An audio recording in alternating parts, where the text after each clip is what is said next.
Hello student, তোমরা যারা 12 সায়েন্সের স্টুডেন্ট আছো তারা জানো ফিজিক্সের একটা ইম্পর্টেন্ট টপিকস হচ্ছে ইলেকট্রোস্ট্যাটিক্স, এবং এই ইলেকট্রোস্ট্যাটিক্সের মধ্যে গুরুত্বপূর্ণ একটা অংশ হিসাবে কিন্তু আমরা আলোচনা করে থাকি electric field and potential. Electric field পড়তে গেলে আমাদেরকে জানতে হবে কুলম্বস ল সম্পর্কে, Coulomb's law on electric charges. তাহলে আমরা আজকে আলোচনা করব Coulomb's law on electric charges. আমি তোমাদের স্বপন স্যার, আমি তোমাদেরকে স্বাগত জানাই আমার ইউটিউব চ্যানেল ফিজিক্স কটেজে। তাহলে আমরা চলো আজকে শুরু করি Coulomb's law on electric charges.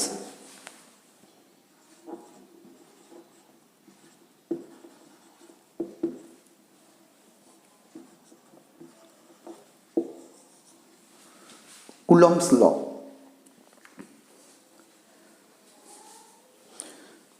প্রথমেই কুলম্বস ল দেখতে গেলে আমরা প্রথমেই মনে করতে পারি যে ধরো এরকম একটা ইলেকট্রিক চার্জ আছে যার চার্জ হচ্ছে Q1, আর এখানে আরেকটা ইলেকট্রিক চার্জ আছে, এই চার্জ হচ্ছে Q2, আর এই দুটো চার্জের মধ্যে যে ডিস্টেন্স অফ সেপারেশন এইটা ধরো R ধরে নিলাম।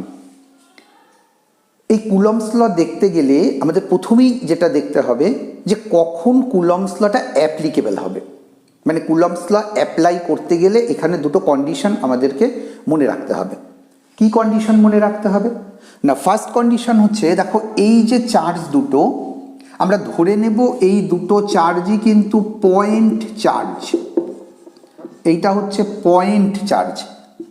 কেন পয়েন্ট চার্জ না, যদি এরকম হয় যে ধরো দুটো স্ফিয়ার, এইটা একটা স্ফিয়ার, এইটাতে চার্জ আছে সে Q1, এইটা একটা স্ফিয়ার, এইটাতে ধরো চার্জ আছে Q2, আমরা এই দুটো স্ফিয়ারের ক্ষেত্রেও কিন্তু কুলম্বস ল অ্যাপ্লাই করতে পারবো। কি করব না, আমরা ধরে নেব এই যে টোটাল যে চার্জটা এটা যেন এর সেন্টারে কনসেন্ট্রেট হয়ে রয়েছে, আর এই যে স্ফিয়ারটা টোটাল চার্জটা যেন এর সেন্টারে কনসেন্ট্রেট হয়ে রয়েছে।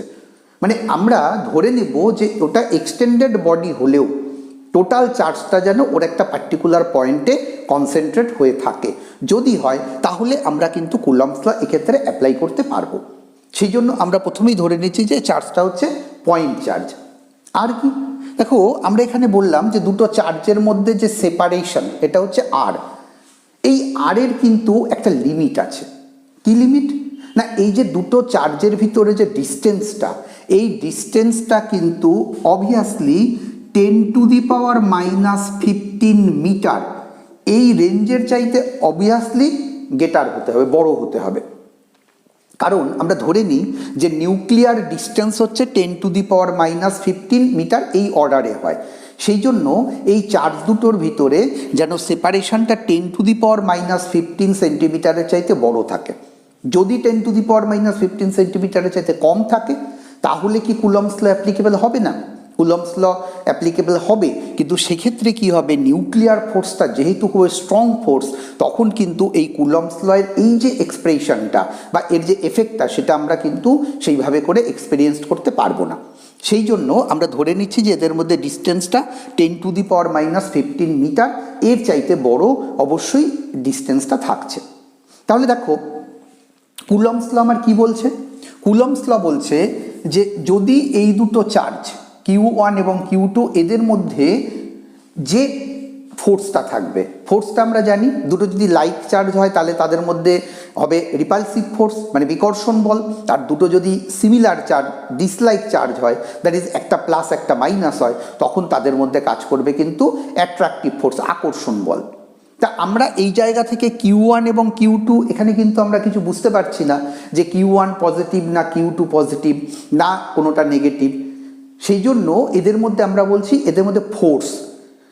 কিন্তু মনে রাখতে হবে বাই ডিফল্ট যখন আমরা প্রবলেম সলভ করতে যাব, আমাদের যদি চার্জ সম্পর্কে কিছু বলা না থাকে, মানে প্লাস বা মাইনাস সাইন যদি দেওয়া না থাকে, তাহলে অবশ্যই কিন্তু আমরা ধরে নেব এই চার্জগুলো হচ্ছে পজিটিভ চার্জ। তা আমরা এখানে যদি মনে করি যে এই Q1 এবং Q2 এদের মধ্যে যে ফোর্সটা থাকছে F, সেই ফোর্সটা এইটা proportional to Q1 into Q2, Q1 এবং Q2-র সঙ্গে এটা প্রপোর্শনাল।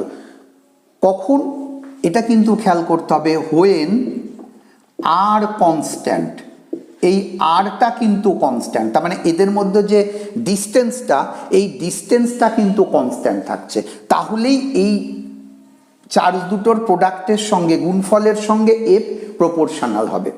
সেকেন্ড কি বলছে, সেকেন্ড পার্ট বলছে এফ এইটা প্রপোর্শনাল টু 1/r², আর স্কোয়ারের সঙ্গে ইনভার্সলি প্রপোর্শনাল। কখন আর স্কোয়ারের সঙ্গে ইনভার্সলি প্রপোর্শনাল, না আর স্কোয়ারের সঙ্গে inversely proportional when Q1 Q2 এরা যখন কনস্ট্যান্ট থাকছে, এরা যদি কনস্ট্যান্ট হয় তাহলে কিন্তু এই আর স্কোয়ারের সঙ্গে ইনভার্সলি প্রপোর্শনাল হবে। এবার দেখো আমরা যদি এই দুটোকে একসঙ্গে করি, আমরা জানি কম্পাউন্ড ভ্যারিয়েশনের নিয়ম অনুযায়ী আমরা দুটো ভ্যারিয়েশনকে একসঙ্গে লিখতে পারি। তাহলে এখান থেকে লিখতে পারি দেয়ারফোর এফ এইটা proportional to Q1 Q2 by R square. আবার এই প্রপোর্শনালিটি সাইনটাকে তুলে আমরা যদি কনস্ট্যান্ট ইউজ করতে চাই, মানে ইকুয়াল সাইন দিই, তাহলে এখানে একটা কনস্ট্যান্ট দিতে হবে। তাহলে F equal to K dash Q1 Q2 by R square. এক্ষেত্রে এই যে ফর্মটা আমরা পেলাম, এটা কিন্তু কুলম্বস লর একটা ম্যাথমেটিক্যাল ফর্ম। এখানে একটা জিনিস খেয়াল করতে হবে, এই কে ড্যাশ এটা কিন্তু একটা কনস্ট্যান্ট, কিন্তু এই কনস্ট্যান্টটা দুটো বিষয়ের উপর ডিপেন্ড করে। কি কি বিষয়ের উপর ডিপেন্ড করে? K1 ডিপেন্ড করে মিডিয়াম, কোন মিডিয়াম, না এই যে চার্জ দুটো রয়েছে, এই চার্জ দুটোর সারাউন্ডিং যে মিডিয়াম, সেই মিডিয়ামের উপর ডিপেন্ড করে। আর কি না আমরা এই জায়গায় এই যে Q1 Q2 আর বা এই যে ফোর্স F, এদের কিন্তু কারোর কোনো ইউনিট আমরা এখানে বলিনি। এটা ডিপেন্ড করে এই যে টার্মগুলো এদের ইউনিটের উপর, মানে ইউনিটের উপর বলতে আমরা কোন সিস্টেম অফ ইউনিট এখানে নিচ্ছি, সিজিএস নিচ্ছি না এসআই নিচ্ছি, তার উপর কিন্তু এটা ডিপেন্ড করে। তাহলে আমরা সেকেন্ড বলতে পারি এটা হচ্ছে ইউনিট সিস্টেম, এই দুটোর উপর কিন্তু ডিপেন্ড করে। System dependent variable, constant, dependent constant. তার মানে কনস্ট্যান্ট হলেও এইটা কিন্তু মিডিয়াম এবং ইউনিট সিস্টেম, যে ইউনিট আমরা নিচ্ছি তার উপর ডিপেন্ড করছে। এবার এটা কিভাবে ভ্যারি করছে আমরা সেই আলোচনাতে আসব। এখানে এই ফর্ম দুটোকে আমরা একটুখানি জাস্ট দেখে নিই। দেখো ফোর্স বলেছে proportional to Q1 into Q2, মানে দুটো চার্জ, সেই দুটো চার্জের উপর যে ডাইরেক্টলি এটা ডিপেন্ড করছে তা কিন্তু নয়। ফোর্সটা কিন্তু ডিপেন্ড করছে চার্জ দুটোর গুণফলের উপর, প্রোডাক্টের উপর। কীরকম? ধরো আমি যদি এই রকম দেখি যে আমার এই দুটো চার্জ, সে আমি একটা নিউমারিক্যাল যদি ভ্যালু চিন্তা করি, ধরো এটা 4 ইউনিট, এটা হচ্ছে 7 ইউনিট, তাহলে আমরা বলতে পারবো এদের মধ্যে যে ফোর্সটা, সেই ফোর্সটা এটা 28 ইউনিটের প্রপোর্শনাল। ধরো কোনো কারণে এটা কমে গিয়ে হয়ে গেল 2 ইউনিট, আর এইটা বেড়ে গিয়ে হয়ে গেল ধরো 9 ইউনিট। ভালো করে খেয়াল করো, তাহলে এই দুটোর যে গুণফলটা এখন এটা হয়ে গেল কিন্তু 18 ইউনিট।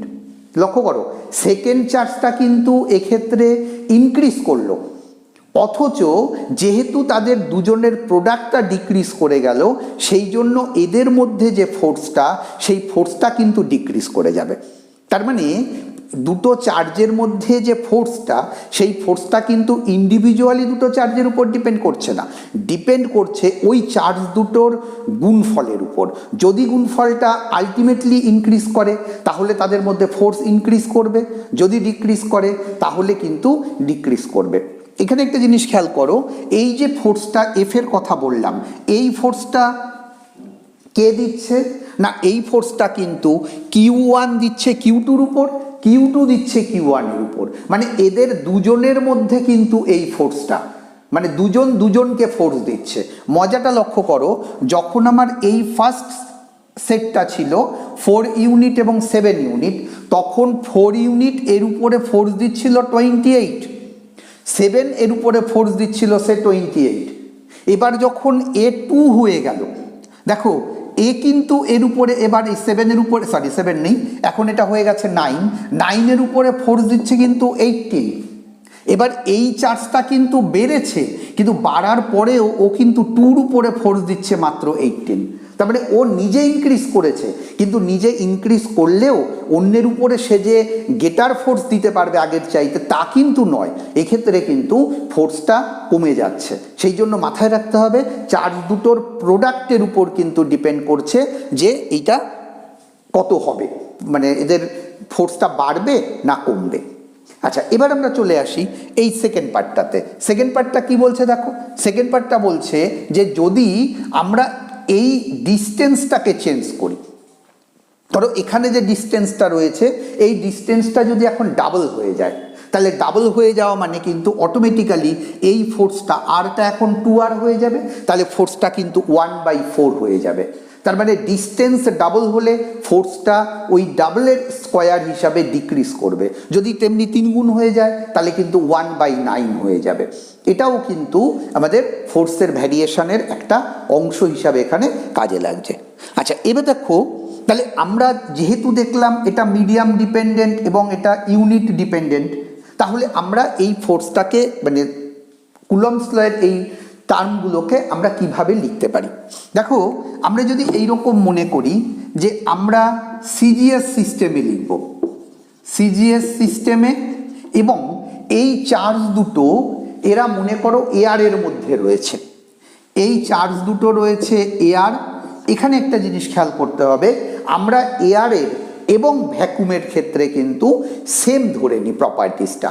সেই জন্য এই চার্জ দুটো যদি এয়ারেও থাকে বা এই চার্জ দুটো যদি ভ্যাকুমেও থাকে, এরা একই রকম বিহেভিয়ার এক্ষেত্রে দেখাবে। সেই জন্য এটাকে লিখছি, এটা হচ্ছে ধরো ভ্যাকুমে রয়েছে এবং আমরা মেজার করছি কি সিস্টেমে, না সিজিএস সিস্টেমে। তাহলে কে ড্যাশ যে কনস্ট্যান্ট আমরা বললাম এটাকে কিন্তু আমরা 1 ধরবো, কে ড্যাশটা।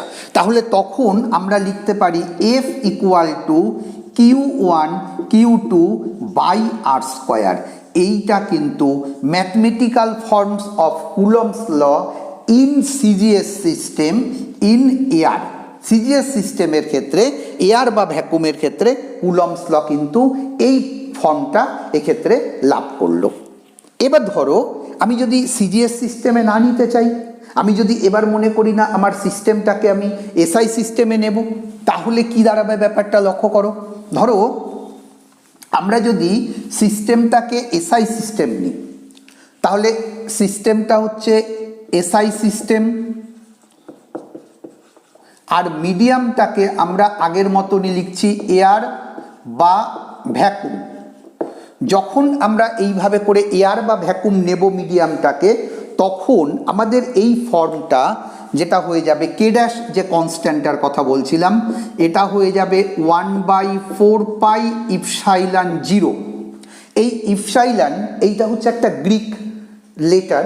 আমরা এখানে এই ইপসাইলনটাকে এই মিডিয়ামের ইলেকট্রিক পারমিটিভিটি, এইটাকে বলছি ইলেকট্রিক পারমিটিভিটি,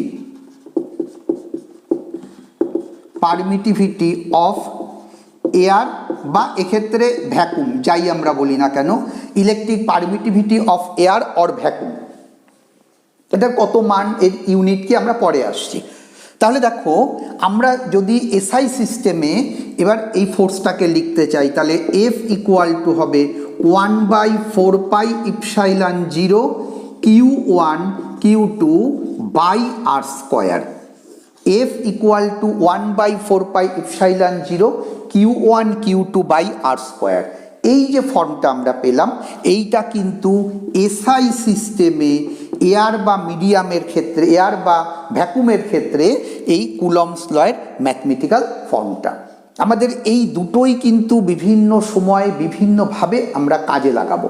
তাহলে আমরা এই জায়গা থেকে এখানে লিখে রাখি F equal to 1/4 pi epsilon 0 Q1 Q2 by R square. এটা হচ্ছে এসআই সিস্টেমে, ওই একই রকম এয়ার বা ভ্যাকুমের ক্ষেত্রে একই কথা আমরা এখানে বললাম। এবার দেখো, যদি আমার সিস্টেমটা এয়ার বা ভ্যাকুম না হয়, অন্য কোনো যদি মিডিয়াম হয়, তাহলে আমরা ধরো এখানে লিখছি যে for other than air or vacuum.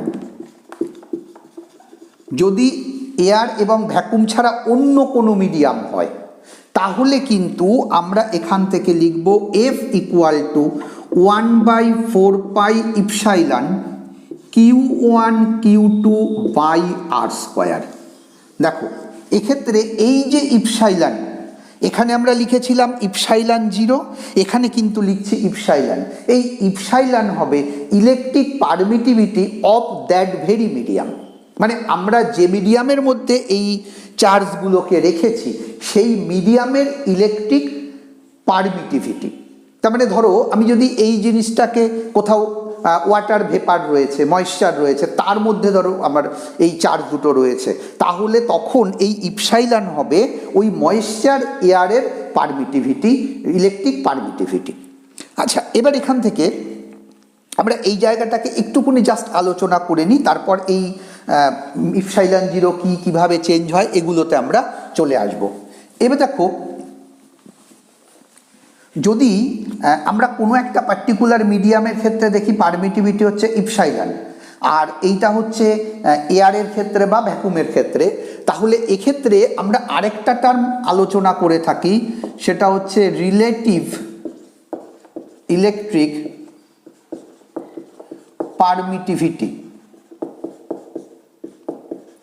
Relative electric permittivity অরটা আমি পরে লিখছি, এইটাকে আমরা লিখি ইপসাইলন আর। এই ইপসাইলন আর মানে হচ্ছে এটা ইপসাইলন বাই ইপসাইলন 0, মানে এয়ারের যে পারমিটিভিটি আর ওই মিডিয়ামের যে পারমিটিভিটি, এই দুটোর রেশিওকে আমরা বলছি এদের রিলেটিভ ইলেকট্রিক পারমিটিভিটি।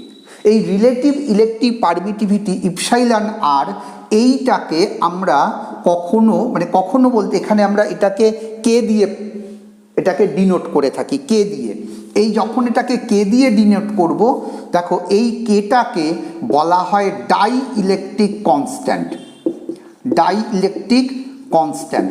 সেই জন্য রিলেটিভ পারমিটিভিটি বা এইটাকে বলা হয় ডাইইলেকট্রিক কনস্ট্যান্ট। তার মানে দেখো আমরা এখান থেকে কিন্তু লিখতে পারি K equal to epsilon by epsilon 0। তাহলে আমি যদি এখান থেকে লিখি therefore epsilon equal to K epsilon 0, তাহলে এই যে ফর্মটা আমি লিখেছি আদার দ্যান এয়ার, তাহলে এই ফর্মটা কিন্তু দেখো এই ইপসাইলনের জায়গায় কে ইপসাইলন 0 আমরা লিখতে পারি। এক্ষেত্রে আমরা লিখছি 1/4 K epsilon 0 Q1 Q2 by R square. এই ফর্মটা কিন্তু অন্য যে কোনো মিডিয়ামের ক্ষেত্রে আমরা লিখে থাকি, ডাইইলেকট্রিক কনস্ট্যান্টের রেসপেক্টে আমরা এটা লিখে থাকার কারণ আর কিছু নয়, আমাদের প্রবলেম সলভ করবার ক্ষেত্রে এটা অনেক বেশি হেল্পফুল হয়। কেন 1/4 ইপসাইলন 0 একটা পার্টিকুলার ভ্যালু আছে, আমরা এখন সেটা বের করব। সেই ভ্যালুটাকে বসিয়ে দিয়ে শুধু কে দিয়ে ডিভাইড করলেই খুব সহজে আমরা এই ইকুয়েশনটাকে ট্রান্সফার করতে পারি। সেই জন্যই কিন্তু এই ডাইইলেকট্রিক কনস্ট্যান্টের টার্মে, রিলেটিভ পারমিটিভিটি বা ডাইইলেকট্রিক কনস্ট্যান্টের টার্মে এই মিডিয়ামের পারমিটিভিটিটাকে আমরা ট্রান্সফার করে নিয়ে যাই।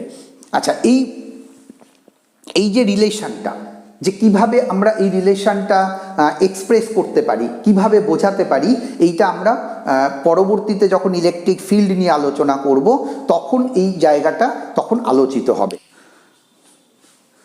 আমরা এসআই সিস্টেমে কুলম্বস লয়ের যে এক্সপ্রেশনটা পেয়েছিলাম সেটা ছিল F equal to 1/4 epsilon 0 Q1 Q2 by R square.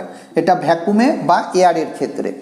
এখানে এই যে ইপসাইলন 0 যে টার্মটা, অর্থাৎ শূন্য মাধ্যমে বা বায়ু মাধ্যমের ইলেকট্রিক পারমিটিভিটি, এটার ভ্যালুটা এবার আমরা বের করব, এর ইউনিটটা দেখব এবং এর ডাইমেনশনটা বের করব। প্রথমেই দেখো আমি যদি এর ইউনিটটা দেখি, তাহলে ইউনিট অফ ইপসাইলন 0 সেটা দেখার জন্য আমরা এই ইপসাইলনটাকে এখানে নিয়ে যাই। তাহলে দেখো epsilon 0 equal to 1/4 F Q1 Q2 by R square. এবার লক্ষ্য করো আমার এখানে 1/4 এটা একটা কনস্ট্যান্ট টার্ম, এর কোনো ইউনিট এক্ষেত্রে নেই। তাহলে আমার Q1 Q2 দুটোকে আমি যেহেতু এসআই সিস্টেমে চার্জের ইউনিট আমরা কুলম ধরে নিই, তাহলে আমরা এইটাকে লিখতে পারি, এইটা হচ্ছে সি আর সি মানে সি স্কোয়ার, আর এফ ফোর্সের ইউনিট হচ্ছে এসআই সিস্টেমে নিউটন, আর এটা মিটার, তাহলে নিচে হয়ে গেল মিটার স্কোয়ার, তার মানে coulomb square newton to the power -1 metre to the power -2।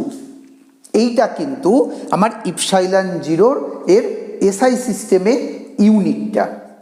যদি আমি এর ডাইমেনশনটা বের করতে চাই, তাহলে দেখো ডাইমেনশন অফ ইপসাইলন জিরো মানে এপসাইলন জিরো যদি ডাইমেনশন বের করতে হয়, তাহলে আমার এই রাইট হ্যান্ড সাইডে যে টার্মগুলো, তাহলে Q1 Q2 এই দুটোর ডাইমেনশন আমাকে লিখতে হবে। তাহলে লিখছি ডাইমেনশন, আমি একই সাথে লিখে দিলাম Q1 Q2, যেহেতু একই টার্ম 1/4 পাই ইউনিট, এর কোনো ডাইমেনশন নেই, তাহলে এক্ষেত্রে হবে ডাইমেনশন এফ ফোর্সের ডাইমেনশন, তার সাথে গুণ হবে ডাইমেনশন আর স্কোয়ারের। তাহলে এক্ষেত্রে Q1 Q2 মাথায় রাখতে হবে, আমার যে MLT এই তিনটে ডাইমেনশন কিন্তু আমরা জানি, আমরা কিন্তু ইলেকট্রিক চার্জের ডাইমেনশন এখনো জানি না। আমরা এখানে কি করব, ইলেকট্রিক চার্জের ডাইমেনশনটা কারেন্টের টার্মে এটাকে বের করব। আমরা যদি দেখি যে I equal to Q/T, I হচ্ছে ইলেকট্রিক কারেন্ট, Q হচ্ছে চার্জ বাই টাইম, তাহলে এই জায়গা থেকে কিন্তু আমরা লিখতে পারি Q ইকুয়াল টু IT। তার মানে আমি যদি ডাইমেনশন অফ Q এইটা যদি বের করতে চাই, তাহলে এটা হয়ে যাবে dimension of I into dimension of T। আমরা I এর ডাইমেনশনটাকে ক্যাপিটাল I হিসাবেই ধরি, এক্ষেত্রে কোথাও কোথাও দেখবে ডাইমেনশনটাকে ক্যাপিটাল A সেই হিসাবেও কোনো জায়গায় লেখা থাকতে পারে, আমরা এখানে I হিসাবে লিখছি। তার মানে এর ডাইমেনশন হবে dimension of I into dimension of small T, টাইমের ডাইমেনশন। তাহলে আমি যদি এই জায়গা থেকে দেখি, তাহলে এক্ষেত্রে লেখা যাবে এটা হচ্ছে I ইন্টু ক্যাপিটাল T, এইটা হচ্ছে কিন্তু Q এর ডাইমেনশন। তাহলে আমরা এখানে এইটাই ব্যবহার করব। তাহলে Q1 এর ডাইমেনশন হচ্ছে IT, Q2 dimension IT, that is IT এর হোল স্কোয়ার হয়ে গেল। নিচে ফোর্সের dimension MLT two the power -2, আর এক্ষেত্রে আর স্কোয়ার এর ডাইমেনশন হচ্ছে L স্কোয়ার। এবার যদি আমি এখান থেকে ক্যালকুলেট করি, তাহলে এই জায়গাতে হয়ে যাচ্ছে I স্কোয়ার, দেখো এটা T স্কোয়ার আর নিচে T টু দি পাওয়ার -2, উপরে উঠলে T টু দি পাওয়ার 4 হয়ে গেল। এখানে L স্কোয়ার, L কিউব হবে, উপরে উঠলে L টু দি পাওয়ার -3 আর M টু দি পাওয়ার -1।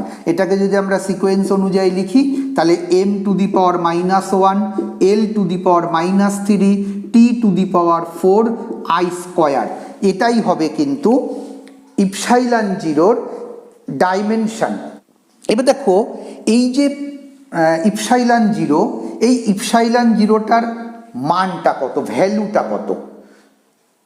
এক্ষেত্রে ইপসাইলন জিরো সমান সমান আমরা যেটা পাই সেটা হচ্ছে 8.854 into 10 to the power -12 coulomb square newton to the power -1 metre to the power -2। 8.854 into 10 to the power -12। Epsilon জিরোর এই যে ইউনিটটা, এখানে কিন্তু আমরা সেই ইউনিটটাই বসিয়েছি, এইটা মুখস্থ করলে আমার এটার ইউনিটটাও মুখস্থ থাকবে। আমরা ফোর্সের যে এক্সপ্রেশনটা লিখেছি, সেই এক্সপ্রেশনে কিন্তু 1/4 পাই ইপসাইলন জিরো এই টার্মটা, যেহেতু 1/4 পাই ইপসাইলন জিরো, তাহলে এখানে যদি আমার ইপসাইলন জিরোর এই ভ্যালুটাকে পুট করতে হয়, তাহলে আমরা 1/4 পাই ইপসাইলন জিরো বের করে নিই। তাহলে 1/4 পাই ইপসাইলন জিরো, এটা হচ্ছে 1/4 pi into 8.854 into 10 to the power -12। এইটা যদি ক্যালকুলেট করা হয়, এইটা আমরা মনে রেখে দেব, এইটা হয়ে যাবে 9 into 10 to the power 9, 9 into 10 to the power 9 এইটা এবার এর ইউনিটটা কি লক্ষ্য করো, আমার এক্ষেত্রে কিন্তু ইপসাইলন জিরো আর এটা হচ্ছে কিন্তু 1/ইপসাইলন জিরো, তার মানে জাস্ট এই ইউনিটটা কিন্তু রিভার্স হয়ে যাচ্ছে, সেই জন্য এইটা হবে coulomb to the power -2 newton metre square. মাথায় রাখবে এই দুটো যেন তোমার কন্ট্রাডিকশান তৈরি না করে, ইপসাইলন জিরোর ইউনিট আর 1/4 ইপসাইলন জিরোর যে ইউনিট, এই দুটো কিন্তু জাস্ট রিভার্স, সেই জন্য যে কোনো একটা মনে রাখো, তাহলে বাকিটা কিন্তু তোমরা এক্ষেত্রে পুট করতে পারবে। তাহলে দেখো আমাকে যদি কখনো এই তোমার কুলমস ল এর এক্সপ্রেশনটা এসআই সিস্টেমে লিখতে হয় এয়ার বা অন্য কোনো তোমার ভ্যাকুমের ক্ষেত্রে, তখন আমরা এটাকে কিভাবে লিখব, আমরা এই জায়গাটাকে যদি করি তাহলে দেখো এই 1/4 ইপসাইলন জিরো এই টার্মটাকে আর লিখবো না, তখন আমরা এখানে লিখব 9 × 10⁹ Q1 Q2 by R square, এটা হচ্ছে এফ। এই এফটা কিন্তু নিউটন ইউনিটে কিন্তু মাথায় রাখতে হবে, যেহেতু আমরা এখানে এসআই সিস্টেমে লিখছি সেই জন্য ফোর্সের ইউনিটটা হবে নিউটনে। আমরা অঙ্ক করার সময় কিন্তু এই ফর্মুলাটাই সব জায়গায় ব্যবহার করব। তোমাদের অঙ্ক করতে গিয়ে একটা জায়গা সবসময় ভুল হওয়ার সম্ভাবনা থাকে, মনে রাখতে হবে এই জায়গাতে যে কনস্ট্যান্টটা ছিল কে ড্যাশটা কিন্তু 1/4 ইপসাইলন জিরোর সমান, বা উল্টোভাবে মনে করতে পারি কে ড্যাশের মান হচ্ছে 9 × 10⁹, মানে কখনোই এটা নিচে বসিয়ে দিয়ে 1/, করে দিয়ে যেন আমরা অঙ্ক করতে গিয়ে এই ভুলটা না করি, এইটা আমাদের কিন্তু একটু খেয়াল করতে হবে। আচ্ছা, এবার এখানে আমরা যখন অন্য কোনো মিডিয়ামের ক্ষেত্রে মানে বায়ু মাধ্যম ছাড়া অন্য কোনো মাধ্যমের ক্ষেত্রে যখন এই এক্সপ্রেশনটাকে লিখব, আমরা এখানে বলেছিলাম যে তখন এফের মানটা হয়ে যাবে F = 1/4 epsilon zero K Q1 Q2 by R square. এই রিলেটিভ পারমিটিভিটি বা ডাইলেকট্রিক কনস্ট্যান্টের টার্মে লেখার উদ্দেশ্যটা আর কিছু নয়, দেখো আমি যদি এইটার মানটা বসাই 1/4 ইপসাইলন জিরো, এইটার মানটা বসিয়ে দিই তাহলে 9 × 10⁹, তাহলে F = 9 × 10⁹ K, তাহলে Q1 Q2 by R square. দেখো যদি আমাকে এরকম বলে যে দুটো ইলেকট্রিক চার্জ তারা বায়ুতে রয়েছে, তাহলে তাদের একটা ডিস্টেন্স রয়েছে, সেই চার্জগুলোর পার্টিকুলার ভ্যালু রয়েছে, এবার বললো যে ওই চার্জগুলোকে যদি আমরা বায়ুতে না রেখে ধরো তোমার ময়েশ্চার এয়ারের মধ্যে রাখবো, তাহলে ওই চার্জ দুটোর ভিতরে আগে যে ফোর্সটা ছিল সেই ফোর্সটা এখন কতটা চেঞ্জ হবে, মানে how many time increase or decrease করবে, যদি এইটা আমাকে বের করতে বলে তখন কিন্তু এই অঙ্কটা করতে আমাদের খুব সুবিধা হবে। ধরো আমি যদি এখানে এরকম ধরে নিই যে যখন এইটা এয়ারে ছিল তখন এটা ছিল এফ এয়ার, আর যখন এটা অন্য মিডিয়ামে গেল তখন আমি এটা লিখছি ধরো এফ আদার মিডিয়াম।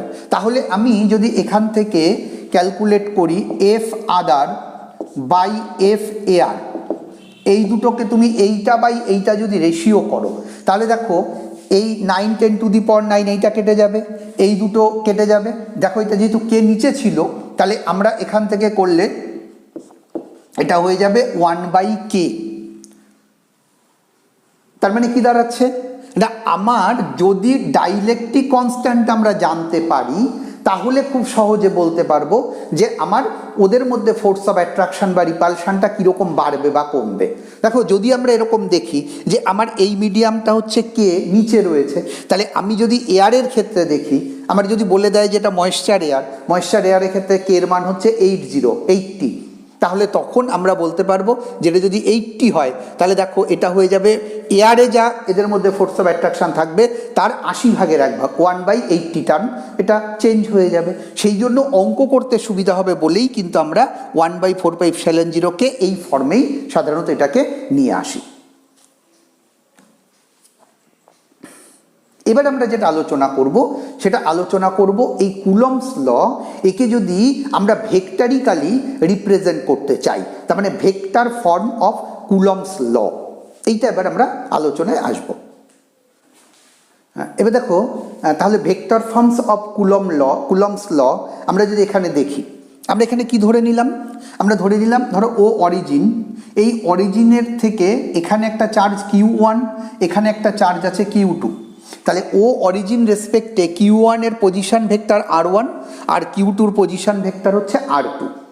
তাহলে আমি যদি এই Q1 এর রেসপেক্টে Q2 পজিশন দেখি তাহলে সেটাকে বলছি R21, এটা হচ্ছে R21, R21 হচ্ছে R21 এটা position vector of Q2 with respect to Q1। তার মানে Q2 পজিশনটা যদি আমরা Q1 থেকে মেজার করি তাহলে এইটাকে বলছি আমরা R21, এবং R12 এইটাকে বলছি position vector of Q1 with respect to Q2। তার মানে Q2 থেকে যদি আমি মেজার করি তাহলে এইটাকে আমরা বলছি R12। আচ্ছা, এবার দেখো আমি যদি এই যে ট্রাঙ্গেলটা, এখানে যদি ট্রাঙ্গেল লটাকে ফলো করি তাহলে খুব সহজেই এই জায়গা থেকে কিন্তু আমরা বলতে পারি R21 এইটা ইকুয়াল টু হচ্ছে এই যে এক্ষেত্রে এইটা প্লাস এইটা সমান সমান এইটা, তাহলে এইটা সমান সমান হচ্ছে R2 মাইনাস R1। সিমিলারলি আমি যদি এখান থেকে R12টা দেখি এই জায়গা থেকে, দেখো R12 মানে তাহলে এইটা প্লাস এইটা ইকুয়াল টু এইটা, তাহলে R12 মানে হবে R1 মাইনাস অফ R2। তাহলে এই জায়গা থেকে অবভিয়াস যে R21 এটা ইকুয়াল টু মাইনাস R12 এই জায়গা থেকে। কিন্তু যেটাই হোক না কেন আমি যদি R12 বা R21 এর যদি মড নিই তাহলে আমরা এখান থেকে লিখছি mod of R21 or mod of R12, এইটা কিন্তু সেম, এইটাকে আমরা ধরে নিচ্ছি সে এটা R, মানে এদের মধ্যে এই ডিস্টেন্সটা হচ্ছে কিন্তু R। সেই জন্য আমি ভেক্টরিক্যালি যেভাবেই বলি না কেন এদের কিন্তু পজিশন মানে ডিস্টেন্সটা সবসময় R হিসাবেই এক্ষেত্রে থাকছে। আচ্ছা, এবার দেখো আমি যদি এদের ভিতরে ফোর্সটাকে ডিনোট করি, ফোর্সটাকে ডিনোট করছি বলতে ধরো এই Q1 এর জন্য Q2 উপরে যে ফোর্সটা আমরা এক্ষেত্রে দেখতে পাবো, Q1 এর জন্য Q2 উপরে যে ফোর্সটা, তার মানে force on Q2 by Q1, সেইটাকে লিখছি F21, এটা হচ্ছে force on Q2 due to Q1, মানে Q1 এর জন্য Q2 উপরে যে ফোর্স। সিমিলারলি আমি যদি F12 লিখি, F12 এইটাকে লিখব কিন্তু force on Q1 due to Q2। এই নোটেশনগুলো কিন্তু আমরা মনে হতে পারে যে স্যার এগুলো মুখস্থ করবো কি করে, মনে রাখবো কি করে, এটা মনে রাখা কিন্তু খুব ইজি। আমরা সেইভাবে করেই নোটেশনটা ফলো মানে এখানে দেওয়া হয়েছে, লক্ষ্য করে দেখো R21 তার মানে Q2 position with respect to Q1, তার মানে যার পজিশন তার সাফিক্সটা আগে, যার রেসপেক্টে সেটা পরে। এটা দেখো R12 মানে 1 নম্বরের পজিশন 2 নম্বরের রেসপেক্টে, ফোর্সের বেলায়ও কিন্তু তাই, ফোর্স অন Q2 2 নম্বরের উপরে ফোর্স 1 নম্বরের জন্য, এটা 1 নম্বরের উপরে ফোর্স 2 নম্বরের জন্য। এইটা করলে পরে আমরা খুব ইজিলি এই ব্যাপারটা মনে রাখতে পারবো, আমাদের কোনো রকম সমস্যা কিন্তু এক্ষেত্রে আসবে না। তাহলে দেখো এই জায়গা থেকে আমরা লিখতে পারি F21 এই যে ফোর্সটা, এটা তাহলে 1/4 পাই ইপসাইলন 0। আমি যদি এখানে বায়ু মাধ্যম ধরি তাহলে বায়ু, যদি বায়ু মাধ্যম না ধরে অন্য মাধ্যম ধরি তাহলে K ইপসাইলন 0 এখানে লিখবো, আমরা এখানে বায়ু মাধ্যম ধরেই লিখলাম। তাহলে এইটা এবার Q1 Q2 বাই এদের মধ্যে যে ডিস্টেন্সের স্কোয়ার, যেহেতু আমরা লিখছি 2 নম্বরের উপরে 1 নম্বরের জন্য ফোর্স, তাহলে আমরা কিন্তু করব 2 নম্বরের পজিশন উইথ রেসপেক্ট টু 1 নম্বর, সেই জন্য এই জায়গাতে লিখছি R21 তার স্কোয়ার। কিন্তু মানে এক্ষেত্রে R21 যে ভেক্টরটা সেই ভেক্টরের কিন্তু এখানে স্কোয়ার করলাম, মানে মডের স্কোয়ার বলা যেতে পারে, বা এটাকে আমি আরও ভালোভাবে যদি লিখি এইটাকে এরকম মড স্কোয়ার হিসাবে এইভাবে করে আমরা এখান থেকে লিখছি। এটা যেহেতু ভেক্টর কোয়ান্টিটি তাহলে আমার একটা ইউনিট ভেক্টর থাকবে।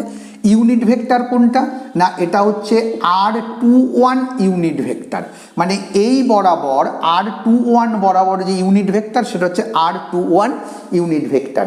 এইটাকেই কিন্তু আমরা vector form of Coulomb's law হিসাবে মনে করতে পারি।